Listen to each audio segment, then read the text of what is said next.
Welcome back to The Chosen Life. I'm your host, The Chosen Lawyer. I've had today circled on my calendar because today is going to be one of the most fun episodes to record of all time. Get ready, strap yourselves in. Before I start, there's been a big announcement in the city of Toronto. Apparently, there's a winter bug sweeping across Toronto and the surrounding areas. It's called Stanley Cup fever, and it's running rampant like we've never seen in the city of Toronto for some time. Today, we have an expert co-host who's able to dissect and help us with this particular bug. Not only is the money man, but go on to Rain Finance because he is planning the Stanley Cup parade for the city of Toronto, Mr. Zachary Rain. Zach, welcome back to The Chosen Life. Thank you. And I should just let everybody know before we start that I have the virus and I am cup bound for the Leafs right now. So, just wanted to start off that way. I always love saying, I hate I told you so. But you know what? I'm going to start saying I love saying I told you so. But we had a good feeling about this year. We love that goalie tandem. Oh, they are making us look so good. I know Kyle Dubas is sleeping so well in his Egyptian cotton sheets. And he is thinking job security, Brendan Shanahan. They all are tucked away. And they all have their notes to Santa saying, please bring us a cup. But before we get started on our Leaf talk today, because today's actually, we're going to throw money out the window for a moment. And today we're going to focus on the Maple Leafs because they have earned our respect and our adulation. And we're going to dissect what's going on with this team. But there's so much in the news right now with the NHL, Zach, that I got to step back for a second. And it's the Buffalo Sabres. And two aspects of the Buffalo Sabres, it's called hit and misses, right? Yeah. Let's talk about miss one, and then we're going to talk about hit one. Because I think about the Maple Leafs, and I'm thinking in my head, how are we going to go about winning this cup this year? And we got the most unbeatable goalie tandem there is. Nobody's going to be able to stop us. So I go and I see the power rankings just came out, and I said, fantastic. We got to be looking real good here. We're definitely goalie tandem number one, but we are not because those pesky Boston Bruins have a guy by the name of Linus Ullmark. I hope I pronounced that right. Linus Ullmark. Linus. Oh, just like in Charlie Brown. Yeah. With the blanket. So Linus with the blanket, all he's done is gone 15-1 with a 1.82 goals against and a 939 save percentage. And looking at the standings as of today, because we just finished off the LA game with Toronto, we'll get into that obviously, but the Leafs are, winning every game in a row, but yet they're still behind the Bruins. Those pesky Bruins have 43 points at this point of taping. The Leafs are at 40 points. And I'm thinking, how the heck did they figure out with this Linus guy and what miracle did they have here? Well, Buffalo let him escape to Boston in 2021. So my question to you is, what was Buffalo thinking? Why didn't they lock up this guy? Why is he not a Buffalo Sabre right now? And why the heck is he on Boston? Okay, so I'm going to attribute it to the same thing as Matt Murray, right? Ottawa wanted the guy's head, right? Like they were like, he's horrible. He's done. He's a wash. We want nothing to do with him. Kyle Dubas says, well, I think you may be overlooking this situation and there may be, factors that you're not willing to consider. And he brought Matt Murray in, and Matt Murray is what, 8-1, 9-1 at this point, 9-2, something like that. Buffalo, as of 2-3 years ago, still almost now, is a horrible team. They've always just been bad. No, they stunk, Zach. They were absolutely. So what are you going to do? Blame it on a goalie? Listen, the rule growing up when I coached minor hockey was we always like to look at the goalies who played on the worst teams. Okay, the reason is they get a bad rep. They want to leave because it's not motivating to lose all the time. But they also get peppered with the most shots out of any team. Ullmark was getting lit up. Okay, what is the guy going to do? Now you put the juggernaut of a team that Boston Bruins have been for the last, 10, 15 years, a good, solid defensive structure. Their coach is doing a good job, but I don't think he's, revolutionized hockey. They've had good coaching in Cassidy for a long time, even with him gone. Are you referring to Jim Montgomery? Yes. Okay. Yeah, I know. He's up for the Jack Adams right now. They're already praising his work. Like I said, Cassidy brought them there. The Bruins have always been in contention. They've been a juggernaut for years, and that's with Chara barely playing any ice time too. And so even now when he's gone, it doesn't really make too much of a difference. So suddenly you put a team with great defense, great offensive capabilities. When you control the puck the majority of the game, it's a lot easier. And you put Ullmark in net, and he goes, wow, I guess this is what it feels like to not face 52 shots a game. So yeah, he's going to look great. No different with Matt Murray. Once you give, and don't forget to Buffalo, and you know what's going on with Jack Eichel. They're not willing to spend money on their players. Okay, they've had tons of problems on their play, and I don't mean just in cap. I mean in the actual services the players get, the medical staff, the training facilities, all of those things. They're unwilling because they're a bad team. They've been a bad team. I don't blame them, but you're not going to get what's best for the player there. Matt Murray comes to the Leafs, which, as far as I'm concerned, is the most cash-rich team in the NHL, and now the guy is putting up 8-0, 9-1, 9-2, whatever it is. Samsonov, the same thing, come from bad years. They're both bouncing back because they have a good, strong defensive team in front of them.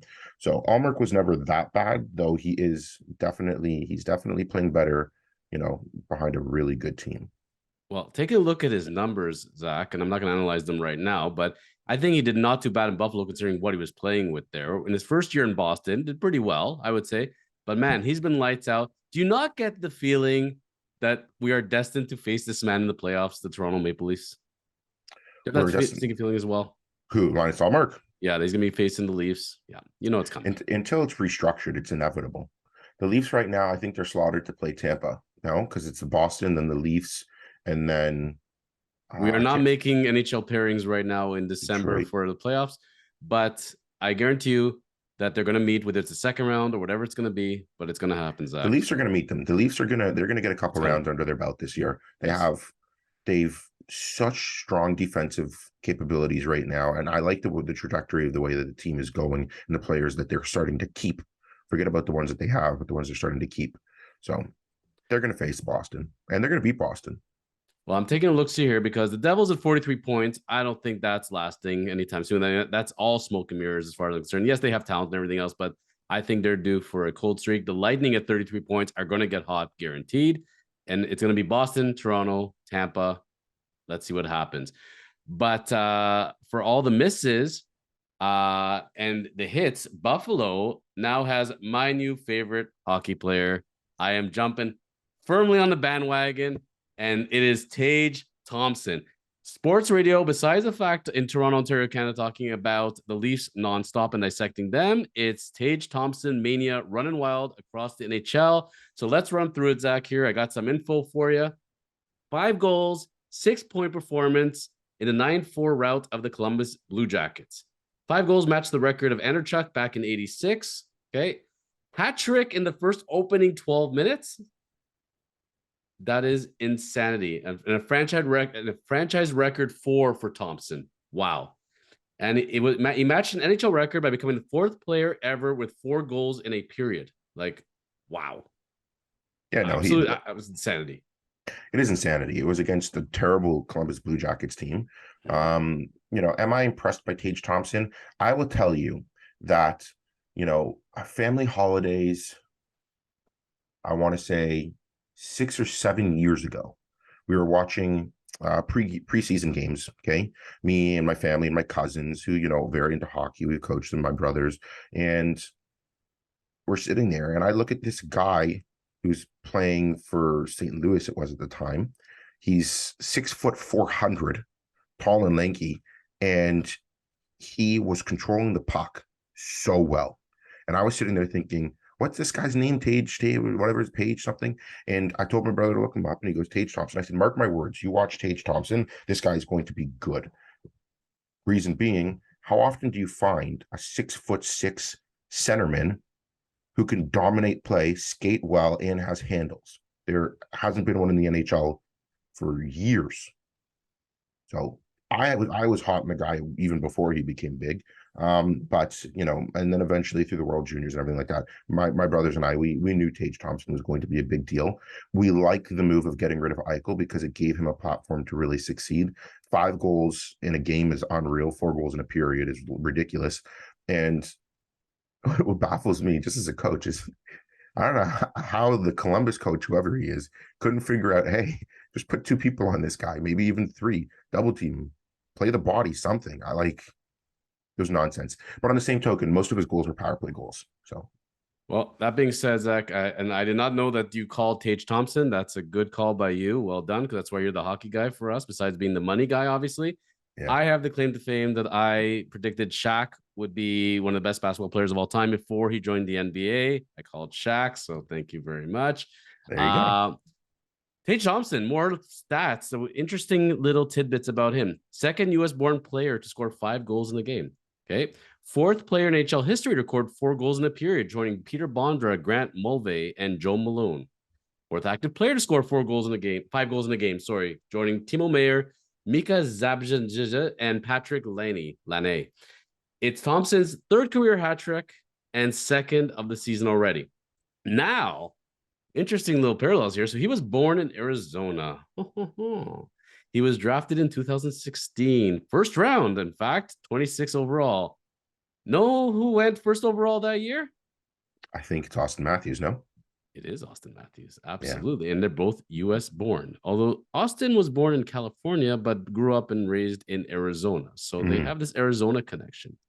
Well, you know, Tage Thompson spent his whole summer training with Austin Matthews last summer. Really? Yeah. Interesting. Well, Tage on the season now, 26 games, 21 goals, 19 assists, 40 points, and a +7. But for his career, 249 games, 143 points. What is his plus minus in his career, would you say, Zach? Oh, playing for Buffalo's got to be like -40. It's -50. Yeah. It is brutal. That's what you get. You're playing with Buffalo. It's the name of the game. So let's play GM right now, Zach. Oh, I love that. Okay. Buffalo calls Toronto. Says, listen, we got the greatest player going right now. This is the guy now. This is the new face of the NHL. You got a guy, Austin Matthews. We got Tage. We're going to give you Tage. Plus, we're going to help out with your defense. Take a look at our defense core. Pick what you want from there.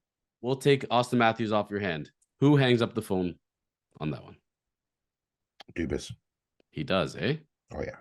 Why? It's not to say that Tage Thompson isn't going to be a great hockey player. The guy has a skill set and the physical build to be a fantastic hockey player.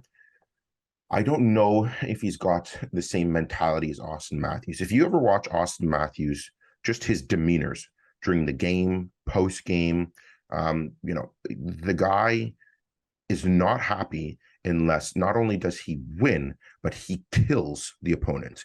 3-2 game, you see the guy, just look at his face. He's pissed. Okay. Unless he gets 1-2 goals a night, he does not care. He is a freaking competitor. Tage Thompson, I don't know that about him yet. Not to mention, on top of that, Austin Matthews thinks the game so well. Okay. If you watched the game last night and just watch his positioning, offensive and defensive zone. The guy, he can see what's going to happen in the play 3 steps ahead before anyone else can. And you can't teach that.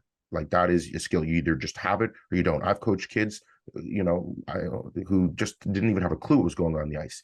I only had a couple where they saw the game this way. They didn't unfortunately have the skill to make anything out of it, but you could see they would track the play like precision hockey players.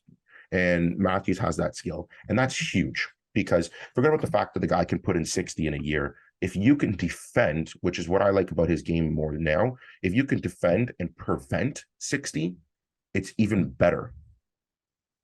So I got to ask you a major question, Zach. If right now we're voting for the Hart Trophy, is it still called the Hart Trophy, by the way? Mm-hmm. It's called the Hart Trophy. Okay, great. Yeah. Didn't know if it was called like the sponsored by some company or something, or they changed it to the East-West Division or something like that. But no, it's a Hart Division. Okay, so it's a Hart Award and Hart Trophy. And let's take goalies out of this because they got the Vezina. So let's assume goalies are not in the equation right now. Who are your top 5 players for the Hart Trophy if you're voting right now? If I'm voting right now, and they tell you I needed the answer in 5 seconds. That's how voting goes. No, because it's got to take more than 5 seconds. I got to go through the whole NHL. It'd be hard for me to not have McDavid on that list just because he's always Connor McDavid. I would have Sidney Crosby on that list because no matter what anybody says, and it's funny how many arguments you see about it online. Everyone can agree that Connor McDavid is the most skilled player, but from a coaching perspective, I'd still take Crosby before him. I'd still want to build. It's Crosby against Thompson tonight, right? It's Pittsburgh and Buffalo. Yeah, well, it's more than just Crosby against Thompson, but It's yes. Crosby against Thompson. Okay. Okay, fine. It's Crosby against Thompson. I'd still throw Crosby in that ring. Who else? It'd be hard to argue not Marner, simply because How of many points is he up to after the LA game? Because he just scored another goal, right? I don't even know how many points he has. I know he's 21. up Is to it 21 21. games now? Yeah, 21 games in a row. You think he's going to break Gretzky's record of 50 plus? No, No, I don't think so either. no. That's I think there's some records Gretzky has that no one will even smell, let alone touch. I think he's going to make it to 30. I got a good feeling for 30. What I want him to see him beat is Patrick Kane, because Patrick Kane has the longest living record right now for 26 of an active player. You mean the future Maple Leaf who's coming into the deadline? Yeah, that's not happening anymore. Oof, I was wrong in that one.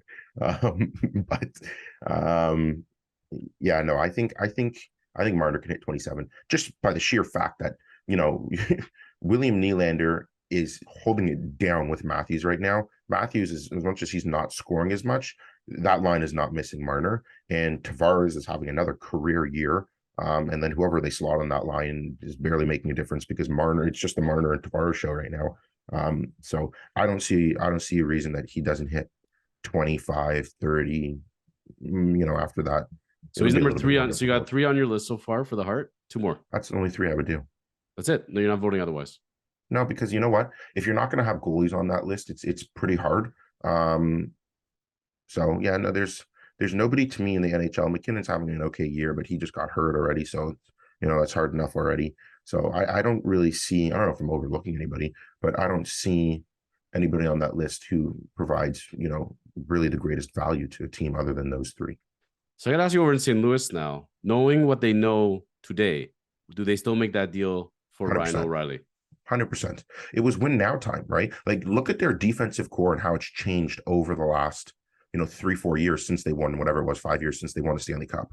Their team has exploded. Perron's gone. Tarasenko's been injured every single year since Pietrangelo left. So Justin Falk isn't on that team. Is he? Yeah, I don't think he's still on that team anymore. So the whole team exploded from that point on. They had 4 young guys who are having great years at that time, but half of them have left since then too, right?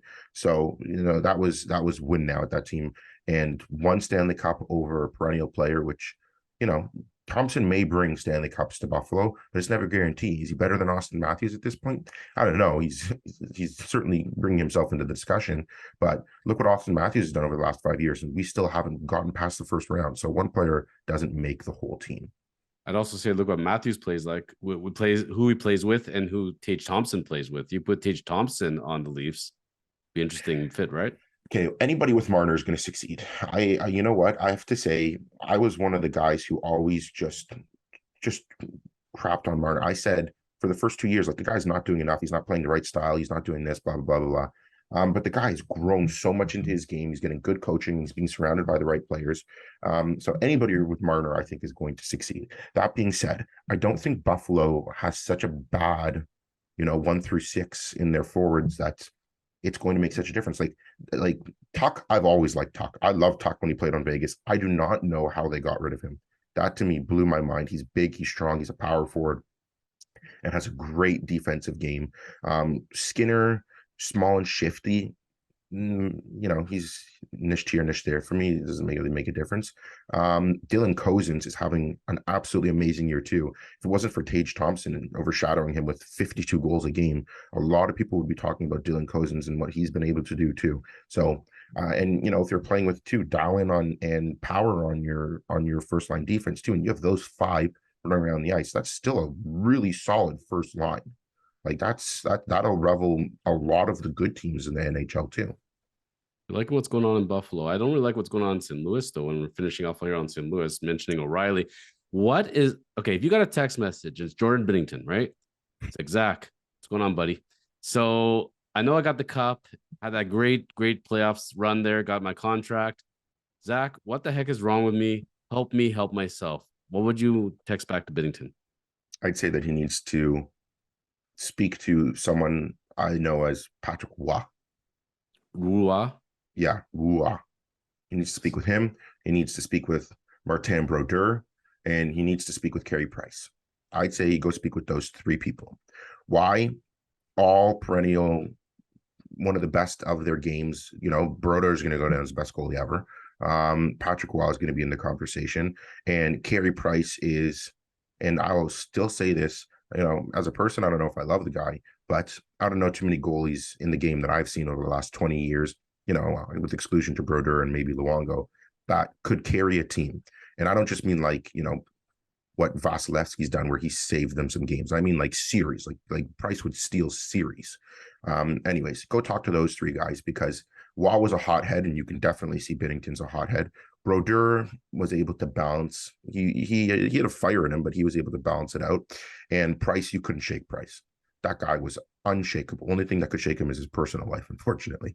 But he was like when he got in the net, it was a dead zone. You could see the guy just had a look to kill. I would say that he needs to speak with those three and figure out how to gain a perspective on how he can manage himself, because all three have different emotional capacities and the way that they approach the game, emotionally speaking. And all three of them, I would say, had very successful careers because, you know, as far as technicality, Binnington is a good goalie. Like, he's really good. Great goalie. When he's on, he's like, the puck looks like a beach ball to him. No, exactly. Like, technically speaking, the guy is sound, but it's what's going on up here that's his problem. See, you're very nice, because if he texted me, I would give him one of two pieces of advice. One I'd say is rent the movie Anger Management. Watch it. I love that movie. Watch it on repeat, Jordan. It's going to help you a lot.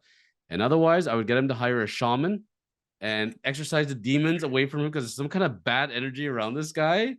He needs cleansing. He needs to start off fresh, because I think there's good angel Jordan Binnington and there's devil Jordan Binnington. I think we need to bring out the angel and exercise the demons out of him, and I think he would be right on there. So these are problems the Toronto Maple Leafs do not have. And looking around the league and seeing where they're at as far as their players and candidates for Hart, and seeing where, you know, the East is absolutely dominating right now. Let's not even talk about the West at all. So let's boil down now. I'm wearing the Maple Leaf blue color with the chosen lawyer. I said, make it in Maple Leaf blue for me, please. This is what I'm wearing to the parade. Oh, look at that. He's got the cup. Is that the Stanley Cup? He's drinking out of the Stanley Cup. Don't make me laugh. So let's break it down, Zach. Mm-hmm. From when we last discussed the Leafs in the preseason to where we are today. Yeah. Things could not have gone any better than you could have ever hoped for. I mean, this is as good as it gets, right? Like, we are thrilled at this point in the season, being in December. Christmas is on its way, New Year. So break it down for us, Zach. Why are the Maple Leafs so freaking good at this point? Okay, so, you know, I was talking about this yesterday when I was watching the game with my brother, and there's one thing. You mean the 5-0 shellacking of the LA Kings? Yeah, it was entertaining. It was like, it wasn't just good hockey; it was entertaining. Second shutout in the row, by the way. So I don't know if they're ever going to give up another goal. So it's looking fabulous, Zach. Yeah, no, Samsanov, he was a little shady last night because they didn't give him the belt, even though he got a shutout.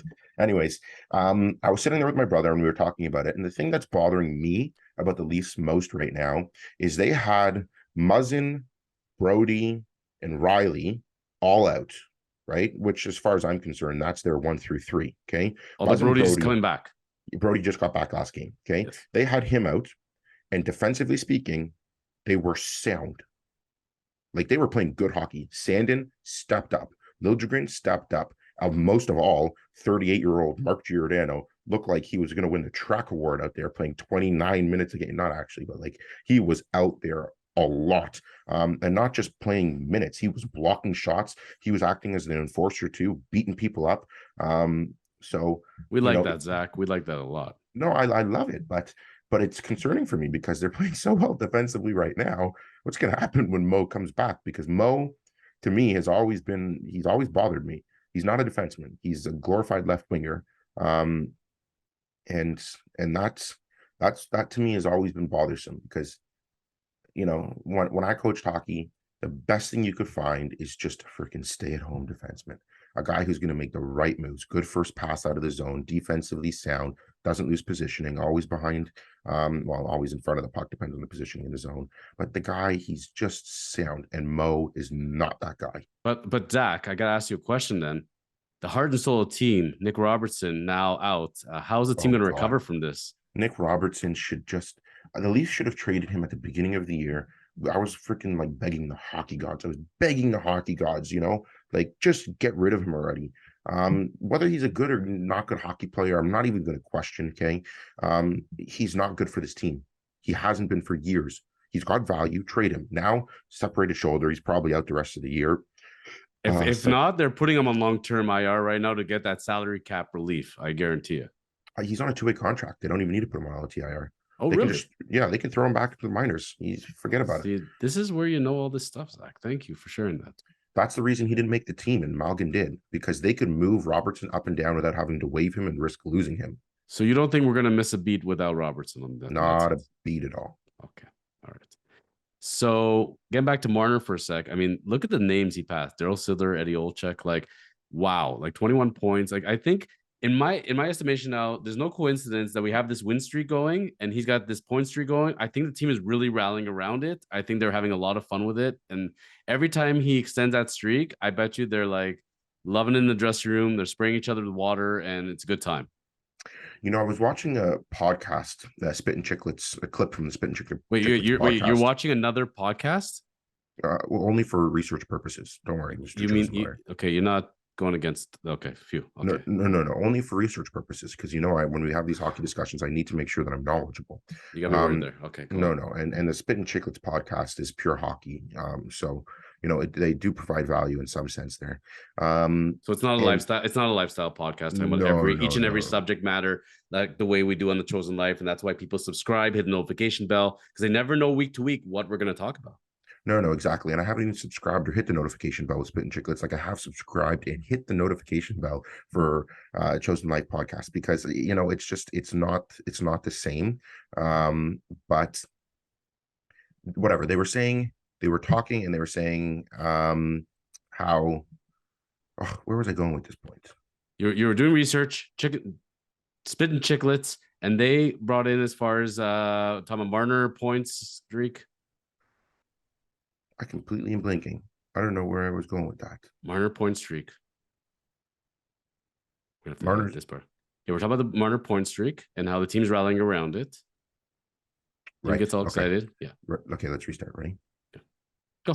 So I was watching the Spit and Chicklets podcast, and they were talking about Marner's point streak and how the team's rallying around him. And they showed a clip of the other day, Steven Stamkos, who got his 1,000th point, which big deal. Okay, let's not diminish that. That's a huge achievement. It's 1,000 more than you and I both have together combined, Zach, in the NHL. Yeah, exactly.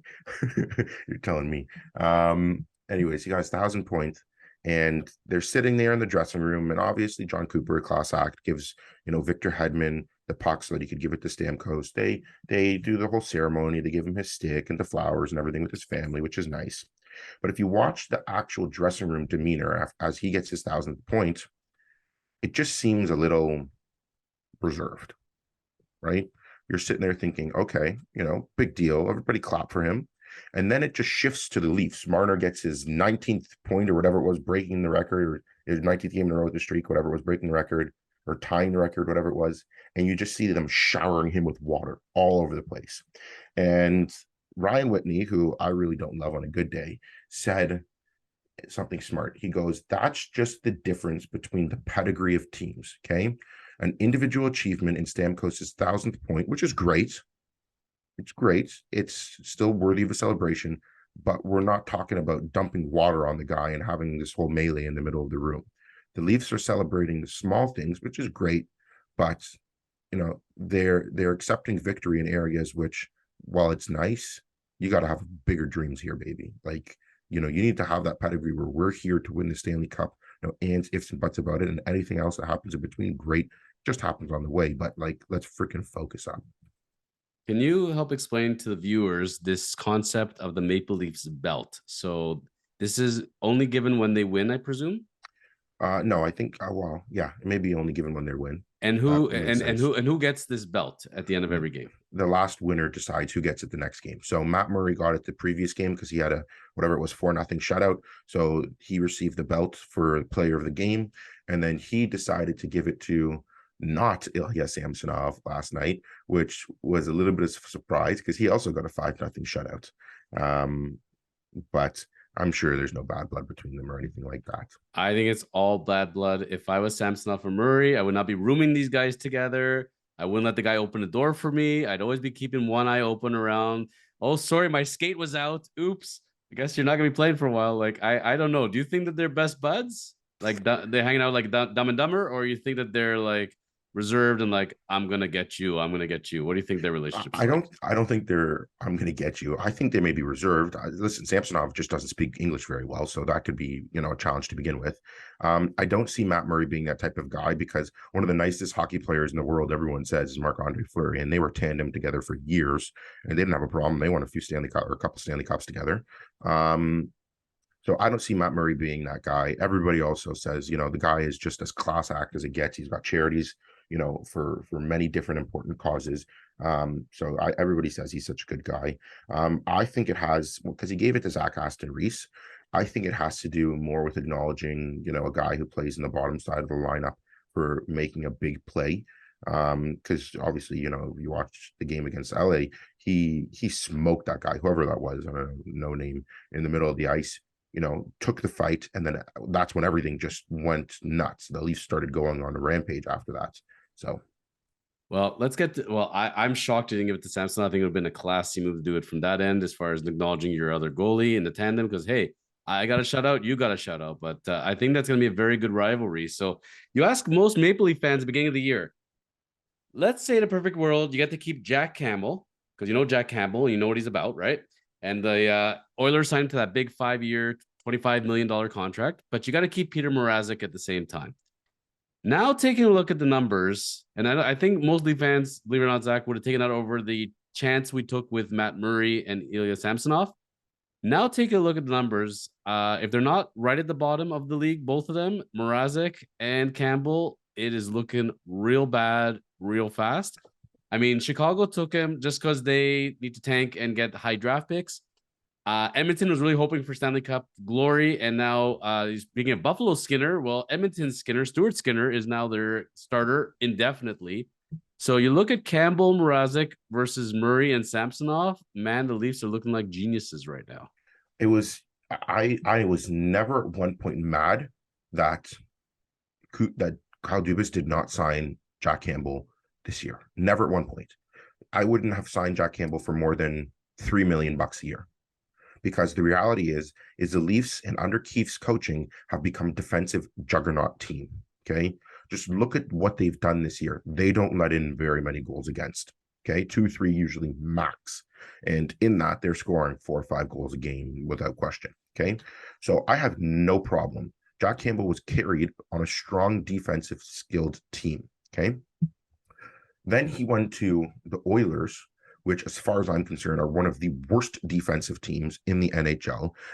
You know what? They are lucky. And I mean, like, thank their good graces that Connor McDavid and Draisaitl can score 4,000 goals a game to outscore their problems because even Skinner isn't that good. And Jack Campbell is Zach horrible. Zach Yeah, Zach, I know we got to, repping for our Toronto kid. But they are lucky that they've been able to outscore their problems the majority of the time. Jack Campbell played on a team that was a defensive juggernaut in the Leafs, and he was hurt half the year, which is useless. So, at $5.5 million, I have no clue how anybody can justify signing him to that. Would you have taken if Campbell had called up in the offseason and said, listen, I'm gonna be a good guy here. I want to stay home here, really want to help you guys out. So I'll take a 1-year, $3 million contract to stay. He would still be here right now, correct? 1 year at $3 million. I think for sure they would have signed him, which means probably that Samsonov is not here. It would have been Murray and Campbell. They probably would have signed him. The problem with Jack Campbell is still, at best, he's a 1B. And the Leafs needed a 1A. I don't think Samsonov's a 1A. I think he's had a great year, don't get me wrong. But the majority of the games he plays, with respect to the shutout, he usually lets in one bad one a game, right? And you can't let one bad one in a game. So, it probably would have been Murray and Campbell. And then at $6.5 million, $7 million for the two of them, you're looking a little pricey. Who's your stronger goalie in the tandem right now? Who are your favorite? Murray. Okay, fine. Technically speaking, Murray is a far better goalie. So can we put back our GM hats for a second? Mm-hmm. Okay, so Edmonton now calls up Toronto. Okay, so Edmonton GM calling up Toronto GM, right? Ken Holland, I believe, is the Edmonton GM. Oh boy, yeah, for now. Okay, so Ken's like, listen, Dubas, we got to fix this situation here. So I got a barn burner for you to turn around our fortunes here in Edmonton, and it'll help you too. You know Jack Campbell. He's a known entity for you guys. He did great for you. He just needs to go back to Toronto because whatever it is in Edmonton with the Winters, it's not going well. We're going to give you Connor McDavid and Jack Campbell. All we're going to take back is Austin Matthews and Ilya Samsonov. What does Dubas react to that phone call? Oh, and we'll eat part of Campbell's contract too. Because we're that desperate. Yes. You have to, right? Connor McDavid is more valuable than Austin Matthews, as much as I hate to admit it. And oh God, it burns me to say that. But you can't. Both of them have the ability to finish a game off. They have that flip the switch, game's mine, we're done. Okay. I think McDavid can do it a little bit easier with more ease than Matthews. And he can do it himself, which is huge value. Not to mention Samsonov's 1B and Campbell's 1B. So we got to agree that no chance in heck that Edmonton would ever trade McDavid straight up for Austin Matthews, right? I wouldn't say no chance. You think Holland would call and make that move right now?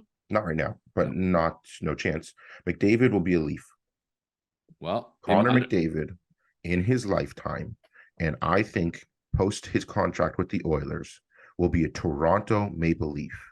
He is from the city. He grew up dreaming to be a Toronto Maple Leaf. The Leafs have more money than any team in the NHL. He will be a Toronto Maple Leaf, and the Leafs have a better chance at winning a Stanley Cup in the future than the Edmonton Oilers do. They got to get Campbell out of town. There's no doubt about it. And this is your solution. And Samsonov's playing so well that they don't want to give him up. But the lure of getting Connor McDavid, that'd be a very interesting in-season trade. Of course, it's not going to happen, but it's fun to talk about. So getting back to, and I like Samsonov, by the way. I love watching this guy. I actually I don't like to turn it on the Leafs, to be honest, because they just depress the heck out of me because they're so usually inconsistent. But now they're a lot of fun to watch. So I will definitely attend your parade when you organize this Stanley Cup parade and help everybody cure their Stanley Cup fever. Everyone's welcome. The one thing I got to say, like when you look around the league, right? You look teams 1 through 32, because they are 32 teams, correct? That's what they call 32 Thoughts, some other podcast I heard. Yeah, exactly. Not Chosen Life. You want to stick to Chosen Life, not that other one. So when you look at the consistency, like one thing is you have a really great goalie, usually he's number one, and then the guy hopefully that can kind of pick up the slack if need be. You got two guys here that the Leafs have a problem where really like we got to play both of these guys all the time because man, they're both burning up like crazy. So as far as the time goes, man, it's looking real good right now. If they sit anywhere like this, if you're gonna put on now your Kyle Dubas hat, I don't know if he wears a hat because his hair is that good like yours. And by the way, I saw you at the barber shop. We both had the same idea of getting our hair done before this episode. Gotta look good, baby. That's right. What are the odds we picked the barber at the same time? We both go to the same barber, even. It's awesome. Yeah. So Ilya Samsonov right now. You're Kyle Dubas. Do you pick up the phone, call Samsonov's agent and say, hey, I know you wanted that proof contract. Well, I think you've proven everything you need to prove. Let's extend you now. Let's figure something out that helps both of us. You think they're in talks or no chance? I think they're in talks. I think it depends on what Samsonov's priority is. Because with what he's done so far, he can secure a bigger back for a smaller term. So he's not getting $6 million at this point. He could probably, wager himself to get to $3.5-4 million contract with this kind of play. And he could probably get it for like 2 to 3 years, I would imagine. The Leafs won't do that because still he's 1B. He's not the starting goalie that the Leafs need, at least not at this point. Maybe he will be, I don't know, but not right now. He's not. So the Leafs aren't giving him that kind of money. The Leafs have, I think Dennis is his name, Dennis Hiddleby, who's a Swedish goalie, 6'6", plays in the SHL. He played there last year too. He was a late draft. SHL? Yeah, Swedish Hockey League. Swedish Hockey League, okay. Yeah, he was an underager playing for their professional league, which is a big deal for a kid who's just being drafted.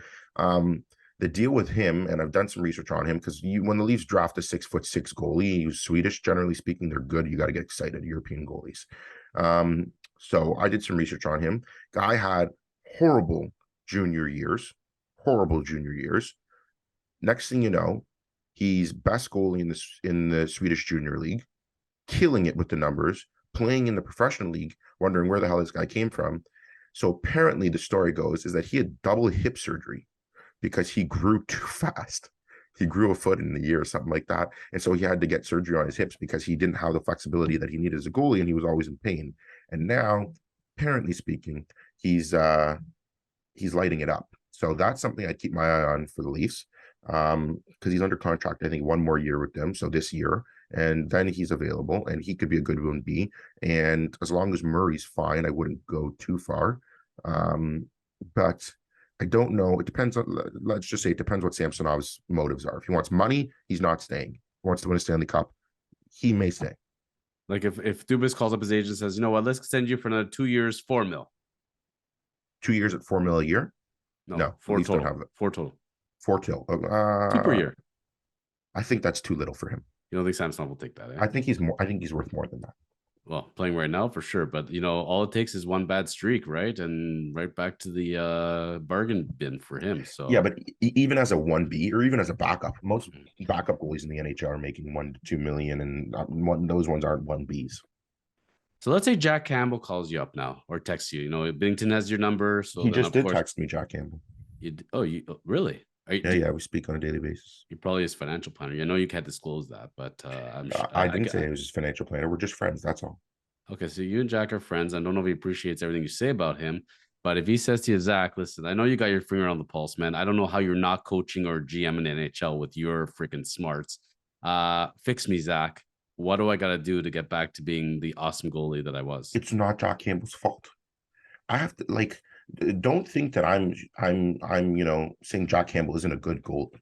Jack Campbell is more than capable 1B. He's not Vasilevsky. He's not Connor Hellebuck. Okay, that's just not who the guy is. All right. So, and he knows that too, because if he was, Leafs would have won last year. There's no chance. Okay, not to say that he didn't play well, but those guys are stealing games for their teams. Okay. But he's a competent goalie. He's capable. He's a good enough 1B. His problem is the fact that, again, the Oilers are one of the worst defensive teams in the NHL. McDavid has worked on his defensive game, but he's not the greatest. And I don't think there's one player on the team, which is Zach Hyman, who plays defensively strong. Otherwise, who's their defense? Look at their defense, John.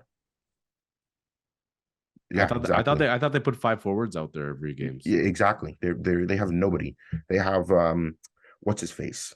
Darnell Nurse, who's a big mean guy, very dirty hockey player, which sometimes you got to respect.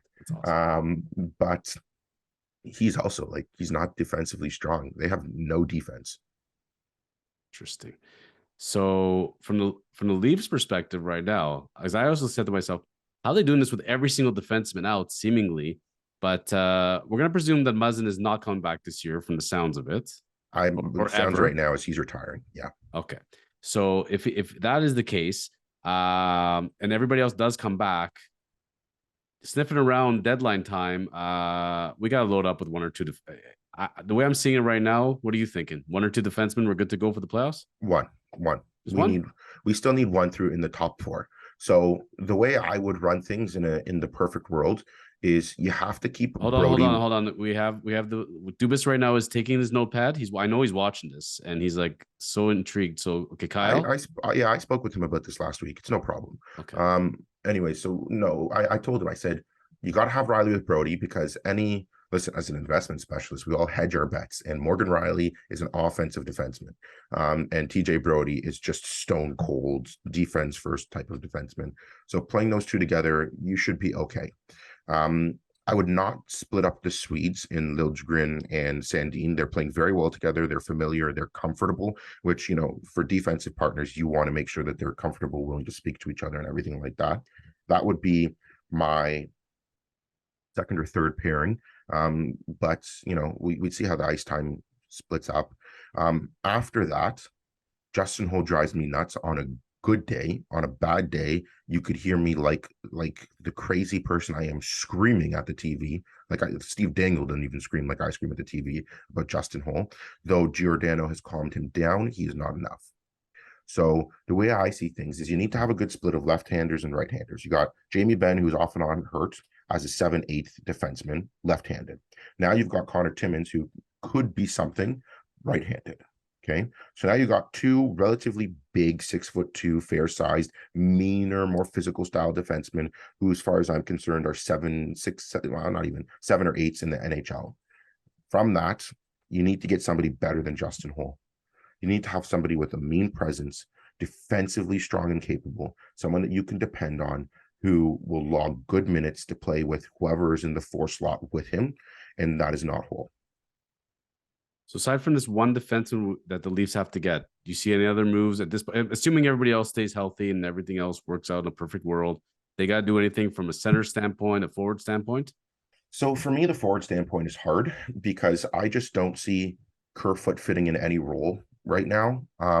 It's hard to trade somebody who could play any role relatively well. Like good enough in any single position in 1 through 12 is great to have, if you know what I mean. And Kerfoot's good enough. The problem is that he just doesn't seem to fit with anybody right now. From a center role, I would not change a thing. You have Pontus Holmberg, who I liked in the preseason.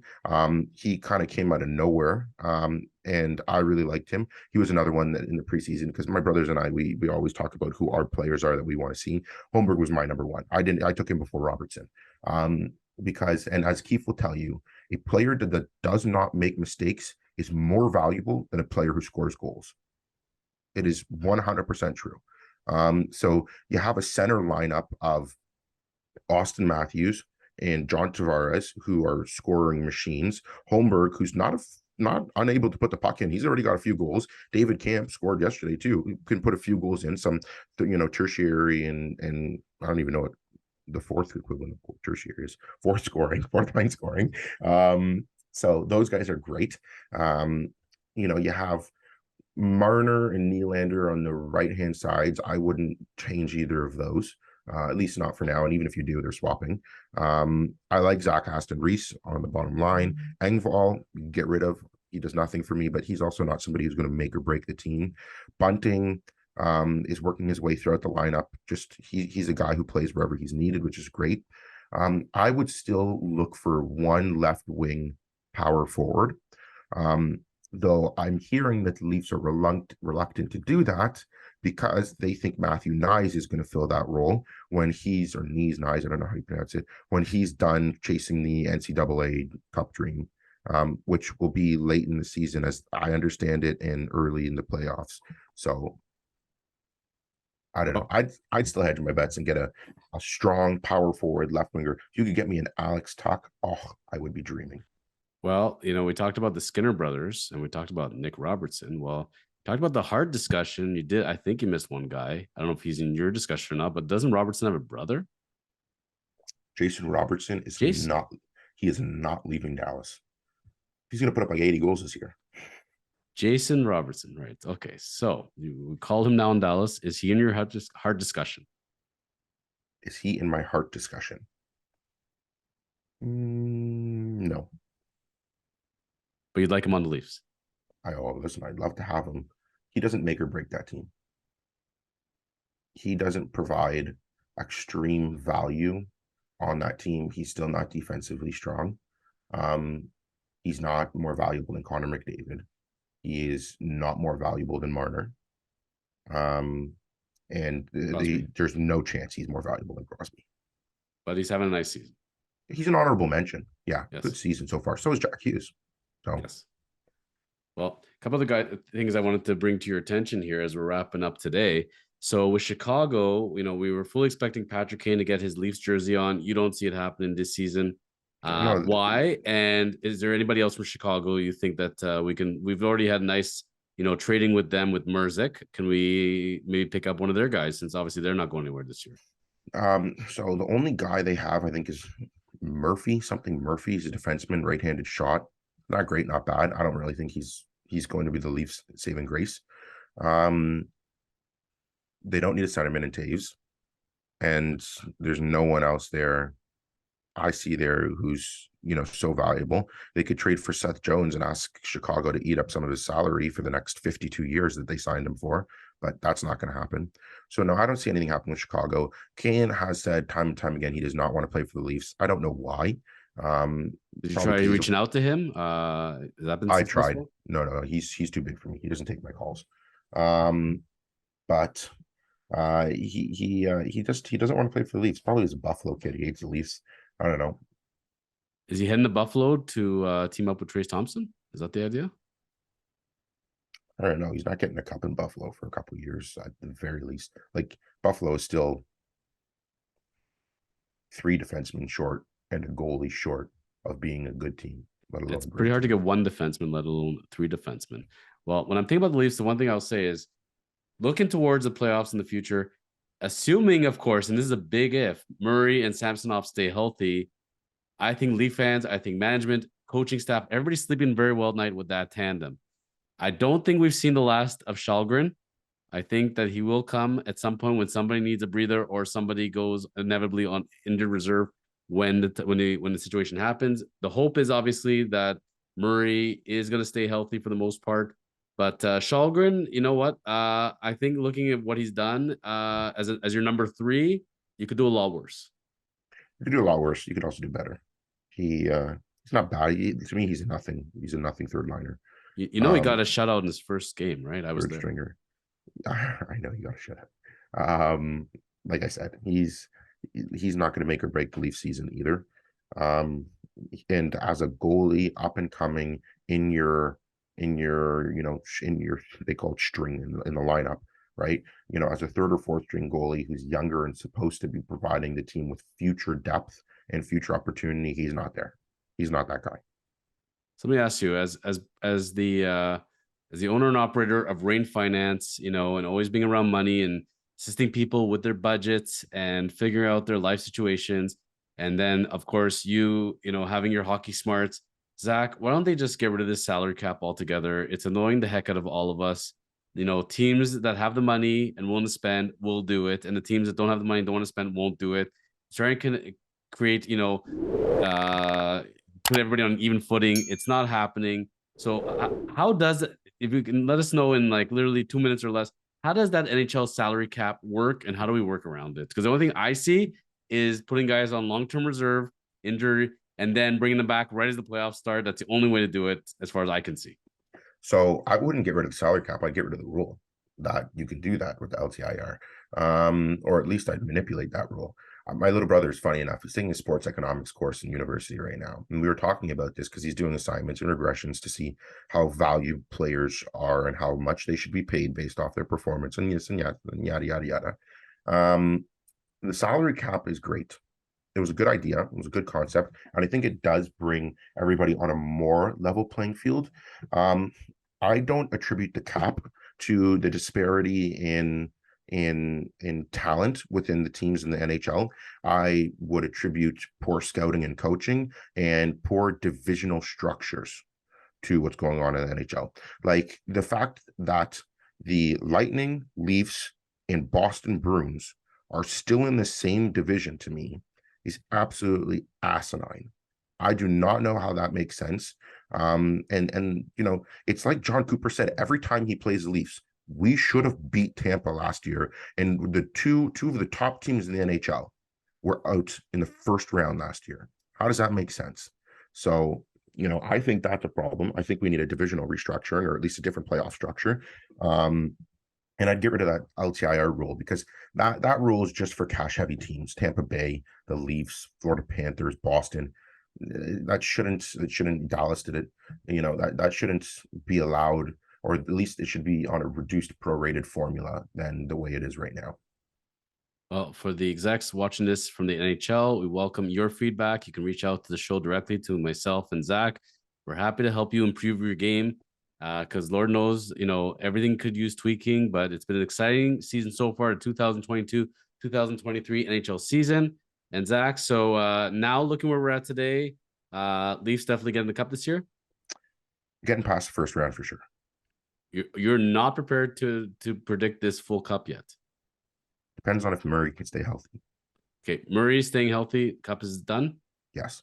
Okay, there we go, folks. We have a done deal. So Matt Murray healthy, Leafs are guaranteed the cup. If If Matt Murray's Matt- healthy, you might as well just award the Leafs the cup now. Don't even go through the charade of the whole playoffs. But if they must, Matt Murray recapturing his Penguins glory days, and it's going to be a lot of fun. You can clip it right now. If Matt Murray is healthy and his Stanley Cup pedigree is available to play throughout the playoffs into the Stanley Cup final, the Toronto Maple Leafs will be celebrating in my parade this year. Facts. Zachary Rain of Rain Finance. Always a pleasure, my friend. Thank you so much for sharing all your insights and hockey love. And I knew you'd love today's episode. I love it. Because you got to say, man, for all the beatings you've taken and those horrible Leaf inconsistencies you've had to watch for your life now, this must be a really good feeling. I don't want to be the guy who just constantly says, I told you so. But read the comments, people. I told you so. That note, we'll see you back on The Chosen Life. And when we sum up, Zach, thank you again for joining us. No, thank you for having me. Listen, we always love your insights, and we'll see you back real soon, obviously. And we'll talk. And the next time we'll have you back on with the new year coming up, and it's gonna be 2023. By the time you're back on here, we're gonna talk about money and budgeting and what's going on in the world of finance. So stay tuned, folks. Man. That's coming in 2023. And yes, as we're signing off, we pull up the guns, right? Oh yeah. And we say, keep living the chosen life.